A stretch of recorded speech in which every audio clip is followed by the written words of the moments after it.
Welcome to the Interior Design Talking Head series, where we invite recent graduates to share their final projects.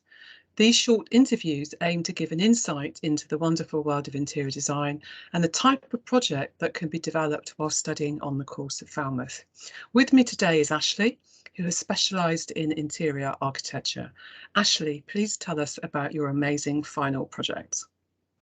So my final project's all about river swimming, and it's about creating a centre for wellness of people and wellness of the environment. And you can see in this visual here, I've used a really old cotton spinning mill, which, as Jean mentioned, my response is through the lens of interior architecture. So you're really looking at the site response, looking into the history of the building and its surrounding context and the environment that surrounds it. So I'm quite interested in brand design. So I wanted to create this brand that kind of encapsulates community and encapsulates people. So I called it home, which is actually a term used in river terminology. And it basically means like an island in a river. So it has this connection to, obviously sounds a bit like home, which is kind of the environment that I want to create in my building. And the sense of homeliness and, that kind of community atmosphere. But then it also has this strong link to rivers and the meaning all behind it. So my project is kind of against river pollution. It's not even kind of, it really is against it. And it is a massive problem in the UK. I don't think many people are aware of it. So basically all of the rivers, or any river and actually any lake as well, in the UK is polluted beyond EU regulations.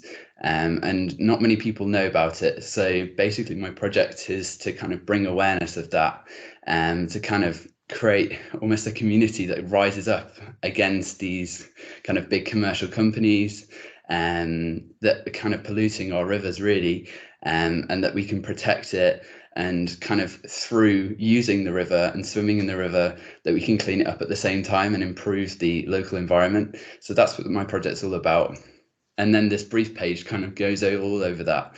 So we've got this whole idea of ecotherapy, which is the idea that from improving the local environment, you can improve human health and well-being. So that's what my project's all about, really. And I've talked about where it is. So it's in Greenhome Mills, which is in Yorkshire. And so it's an old cotton spinning mill. And it was actually one of the largest in the UK as well. So I picked quite a big building for my site, really. And actually understanding all of like the planning portal and finding all of the old plans and all of the technical drawings that you need is a big part as well of what we do on the course. And then it's obviously why it's all about bringing awareness of the pollution of our rivers in the UK. So in this section, you can see it kind of encapsulates all of the atmosphere that I want to create in my building, and learning how to do these, and having the skills in Vectorworks and Photoshop and other CAD and rendering programs is a big part as well of what we do on the course. So when I came to Falmouth, I had no clue. If I showed you this when I was in first year, I'd be like, I wouldn't be able to do that. But here I am 3 years later and I can. So the skills that you learn on the course are absolutely incredible, and they'll kind of stick with you forever, really. So like looking at this now compared to my first year work, you can really see the progression. So if you do come and choose the course, this is kind of the thing that you might expect to be able to produce at the end of third year. If I skip past that, using user profiles is a really good way that we can kind of connect with the people that are going to be using our spaces. So I like to have quite a lot of fun with these. I know Jean knows this. So I created Grandma Grylls, and she's kind of this like adventurous lady that kind of might be strolling all of the moors in Ilkley in Yorkshire. And it's kind of rising against the idea of, the Bear Grylls, like that kind of only men can do that. And I wanted to create this female figure who's kind of all about adventure. So this is Grandma Grylls. She's quite fun. And then Back Pain Brandon is kind of representing the more well-being side. So one of the benefits of while swimming is to improve back pain. So that's what Brandon aims to kind of represent really in my space. And so I had quite a lot of fun coming up with that kind of history and the meanings behind these people. And then creating this wellness journey. So user journeys are really, really important to how, people will move through our spaces. So how they come in, how they enter, the kind of spaces that they'll interact and explore with. So you've got like yoga and things like swimming in the Goit. So this is very, very early on in the project, really. And you kind of map these out before you go on to planning, so that you can kind of go through this process of actually understanding what people are going to do in your space. And then this is a bit more about understanding the site. So this is a big part of interior architecture. So understanding like the things that surround your site. So the local kind of transport links, maybe shopping centres, and then things like the sun obviously is a massive part of what we do, and the kind of how the light hits the building, all things like that. And how people are actually going to get to your space. So it's all things like this that you have to think about as an interior designer. This is not just, over to the architects. This is our responsibility as well. And so, as I mentioned, water is a massive part of my scheme. And you, on the course, you'll kind of come up with all of these what ifs. So you'll be like, what if I do this? And like, what happens then? So my what if was, what if my design uncovered site history? So it's all about bringing that history back, rerouting the water in my building. And so I created this really quite fun collage and combining this history with this new edition of the water in my building. And then you'll go through strategies. So thinking about how you can actually show your key moves to someone. So they might not understand the project. So if you show them this, it should kind of help them understand what you're kind of doing in the building. So you can do that through visuals like I've done here, or you can do that through diagrams that you can see at the bottom and the top. So these kind of will kind of show what you're going to do in the building before you go into your planning, which you can see here. So you can see the kind of different strategies that I've used. So using the idea of a grid, so you can see where the windows are aligned, and you can start to plan around that. And then this roadmap kind of shows the whole idea of my brand and the whole idea of my project, really, about this four-step process, really, to get to this kind of world that I imagine, where kind of nature and people live in harmony. Hopefully one day we'll get there, but my project's kind of a small step towards that, really. And then on the course as well, you'll come up with these quite visual concept narratives. And these are quite fun to put together.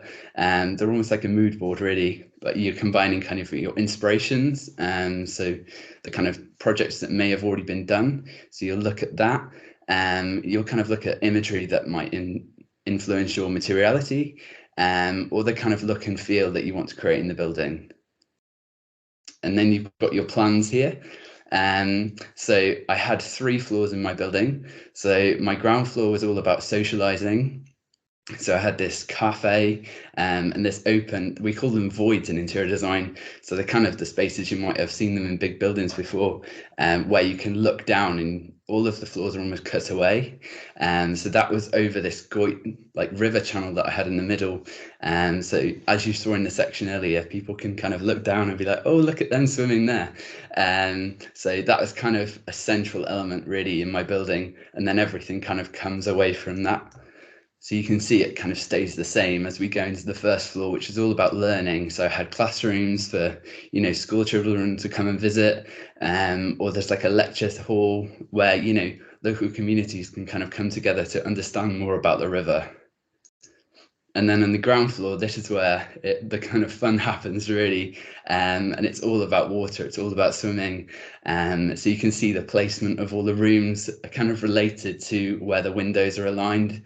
And then as you kind of move over to the left, things almost start to float out, really, into the landscape, which is kind of reflecting as you move out into the river.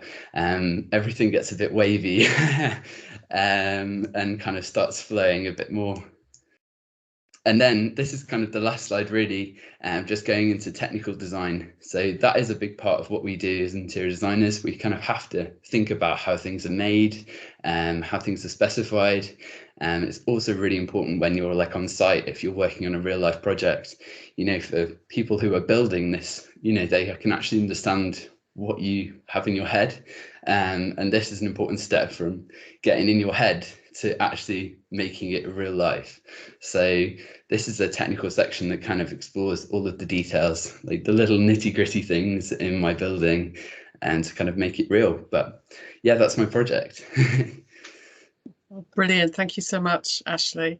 And I think that lovely final section really kind of shows how you've built the interior atmosphere and thought about kind of colour and materials and finish, and even the reflection of water and how that can be lit through your space. It's really lovely. So I've just, bear with us for a few more minutes. I've just got a few quick questions for you. So my first question would be, what advice would you give to anyone considering studying interior design? It's a really good question. I'd probably say to kind of ignore the kind of stereotypes that you might have heard about what interior design is. It's kind of really up for debate what it actually is. But obviously, as Jean said, you've got this side of interior architecture and interior design. So you might have seen the programs, you know, with like styling and picking cushions and things like that. It's really not like that.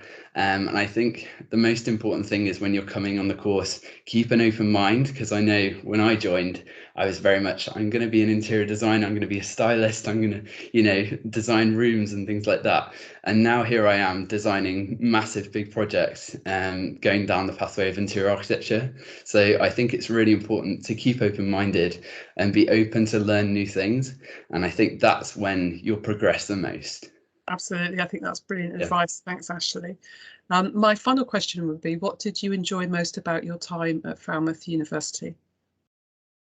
Okay, so obviously I looked at loads of different unis across the country, but I think what Falmouth gave to me almost when I visited was a kind of sense of community, and especially on our course, because it's quite a small course, we kind of create like our own little interior design family, which is so nice, and you get to know people so well, and we're all absolutely best mates now, every one of us on the course, and obviously with the lecturers, you know, you'll get to know them really well as well, and then that means that they can help you even more, because you know you're on this same level, you're on the same page, and you know each other so well.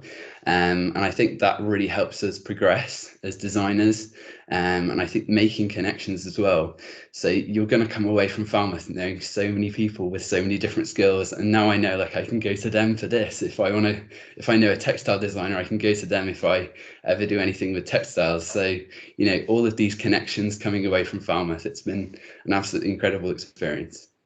Oh, thank you so much, Ashley, and for sharing your amazing final project with us and your thoughts on Falmouth. Thank you. Thank you.